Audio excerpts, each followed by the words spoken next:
Welcome to As Above, So Below, a space where we'll honor both the highs and the lows of the spiritual path. In my life, I've learned that each person has deep wisdom to impart in the sharing of their personal experiences. This has inspired me so deeply as to create this channel, to share some of my experiences with you in a judgment-free zone, and to possibly create a space for others to share.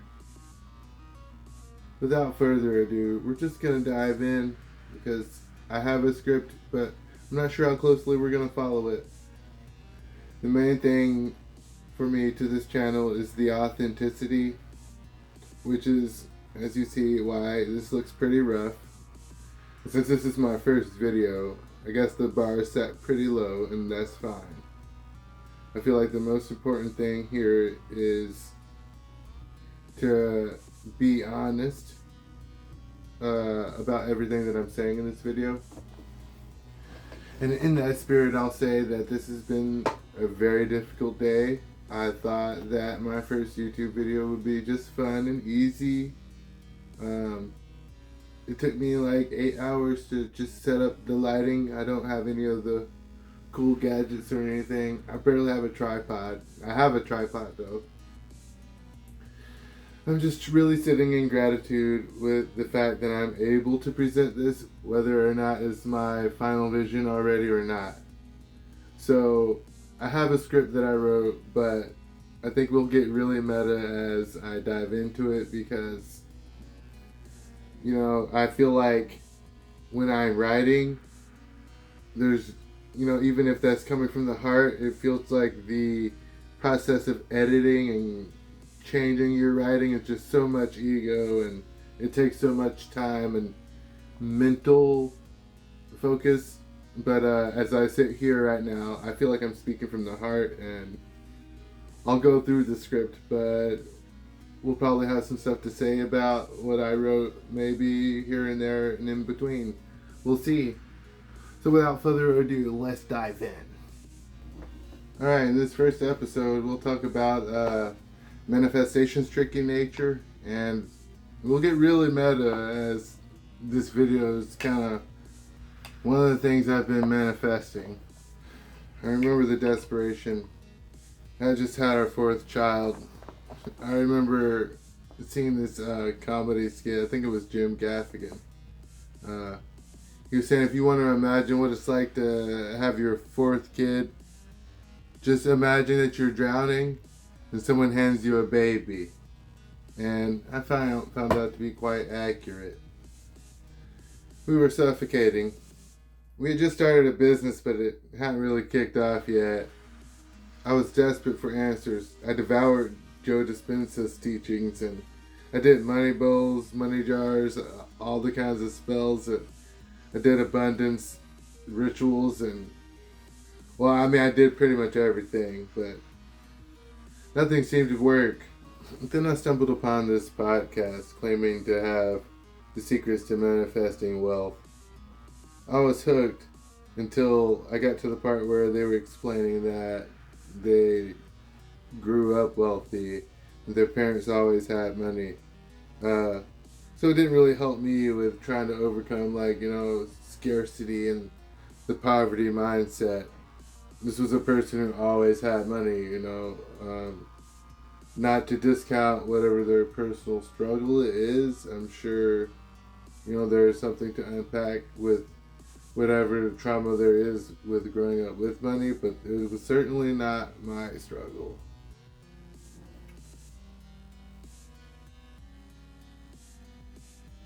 I turned off the podcast, struck by the sobering realization that, you know, history is written by the winners. Like, the losers never really get to tell their stories, you know.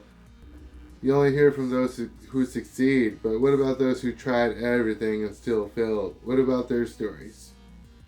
I began to doubt my own devotion. Was I not good enough? This podcast sparked the nagging doubt that would eventually become the dark night of the soul for me. soon afterwards, ironically, after doing all this, learning all this manifestation stuff and trying all these manifestation techniques, I lost everything. My wife, my job, my car, my house. It started basically my exodus into where I am now. I began to doubt the whole manifestation narrative. Like, was all this actually attribution bias where people just attribute their success to the things they've done because it seems that the things they have done have worked just because of the result of their life, when, you know, a person can do the exact same things that this person just did and not get the same results. People don't really count in luck or, you know, whatever is guiding them. Like, for example, being born with wealth kind of helps you overcome some challenges, I would say. This made me think of the Lisbon earthquake of 1755, which was originally the foundation of what this episode was going to be about. All Saints' Eve in 1755, there was a huge earthquake during Mass, and hundreds of thousands of faithful Christians died in church. And you can look up this event online. Maybe I'll give some links in the description since I'm a YouTuber now.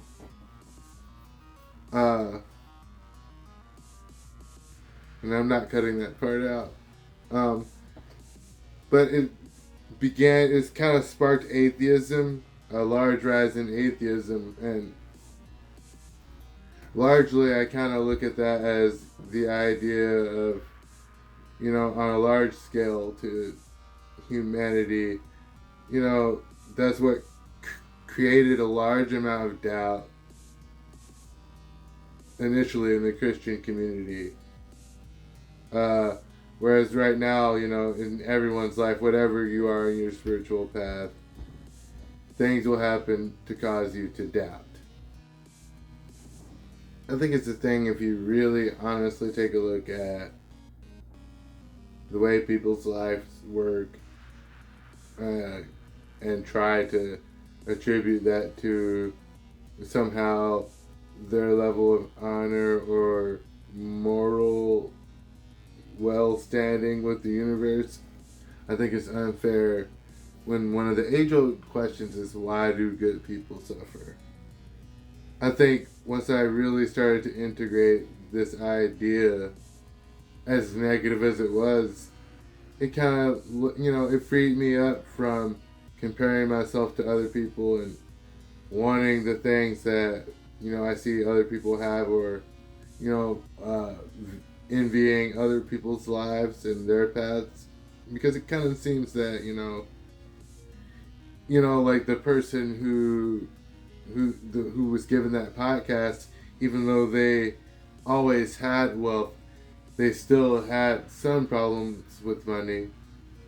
And I think once you start listening to people's stories, you know, without trying to compare yourself to other people and try to be better than them, or have your trauma be worse than theirs, you kind of realize that everyone's kind of in the same position, you know. They only know what they know about their life and their own struggles and their own ways to relate to their own personal experiences. And we're all just doing our best. And I think it's really freed me from, you know, really even striving to be so good. Kind of like with this channel, with this video, I've decided to kind of make it very raw and keep a lot of the things I would have cut out otherwise. Kind of just, you know, surrendering to how weird I look, how weird my lips go when I talk, which is, I didn't have a stroke. Just go ahead and get that out of the way. And, you know, We'll talk more about me in the future, I guess. There's a lot of weird things about me. In case you didn't notice, I'm also black, which isn't a big deal nowadays, I guess. But I guess it will be once you learn more things about me and, you know. So thank you for coming to my first channel, which I named this episode Embracing the Unknown because I really do feel like just surrendering to not knowing has been one of the most freeing experiences of my life. And like my journey towards trying to find answers is kind of what led me there. You know, I found that there are no real answers for everything. There's no one, one size fits all solution to life's problems, and once you kind of like accept that about life, it kind of allows you to live more freely and learn from the things that teach you and let go of the rest. I feel like this has been a pretty good first video, and I'm glad that you guys joined me here. I'm very open to all the criticism. I really want this channel to be a lot better. But it was a thing that the universe told me to start here, and so here we are. Thank you for watching, and if you enjoyed this content, like and subscribe. So, yeah. Almost can't believe I'm about to say these words, but Editor Alexiel here. Great sign off, right? Thanks for watching my first video. I'm Alexiel, which I maybe should have said in the beginning of the video. Wanted to talk a little bit about, learning to listen to myself. Yeah, I didn't have a stroke. When I was a kid, I used to talk like Little Nicky a lot. Apparently I did that so much that my face just got used to it. So, apparently when your mom tells you if you keep putting your face like that, it's going to get stuck like that, you're telling the truth. Anyway, thank you for coming to my first video. Maybe I'll be a little less wolf-manny. Decided to let my first video, let me look like shit. And, be a fun little, most people are not going to watch my first video. I kind of see this as kind of like, a fun little Easter egg for 8 years from now when I'm actually cool. Somebody's gonna go back in time and watch this. Thanks for being a true fan, I guess. Or if you're one of the, my few friends who are watching this first video because I just uploaded it today or some shit. Thanks for the support. Thanks for coming to the first episode as above, so below, and there will be many more to come. Thank you.